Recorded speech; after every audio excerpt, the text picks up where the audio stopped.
এই যে আমার তরফ থেকে বোনের জন্য একটু অন্যরকম ভাবে কেক কাটা সেলিব্রেশন।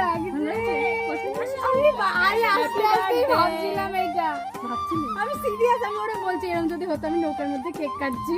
চল চল চল চল চল, এবার নৌকায় গিয়ে আমরা ওই আর ওর আজকে জন্মদিন উপলক্ষে ওর শেষদির তরফ থেকে কিন্তু ছিল এই ছোট্ট একটা আয়োজন। এটা দেখার পরে তোমাদের কেমন লাগছে জানি না, কিন্তু আমার এই ছোট্ট বোনটার অনেক পছন্দ হয়েছে। আর আমার বোন যখন দুপুরে খাওয়া দাওয়ার পরে কিছুক্ষণের জন্য ঘুমিয়ে পড়েছিল, সেই অল্প সময়ের মধ্যেই কিন্তু আমি বাইরে এসে সবকিছু একে একে গুছিয়ে নিয়েছিলাম। আমি সত্যিই ভাবতে পারিনি যে আমার এই অল্প কিছু আয়োজনে আমার বোন আজকে এতটা খুশি হয়ে যায়। কারণ জন্মদিনের দিন যদি তাকে এতটা খুশি করতে পারি তাহলে কিন্তু নিজেরও বেশ ভালো লাগে। আমার দেওয়া এই সারপ্রাইজটা তোমাদের কেমন লাগলো তোমরা কিন্তু অবশ্যই একবার কমেন্টে জানিও। জানো তো, আমার কিন্তু ইচ্ছা ছিল এই বেলুনগুলো দিয়ে নৌকাটাকে আরো অনেক বেশি সুন্দর করে সাজাবো, কিন্তু নৌকাটা ভিজে থাকার কারণে ওই ডবল সাইড টেপগুলো নৌকার সাথে কিছুতেই আটছিল না। আবার এইদিকে নৌকাটা চলার সঙ্গে সঙ্গে হাওয়ার সঙ্গে বেলুনগুলো উড়ে যাচ্ছিল, সেই কারণে এই নৌকাকে বেলুন দিয়ে সাজানো অনেকটা কঠিন ব্যাপার ছিল।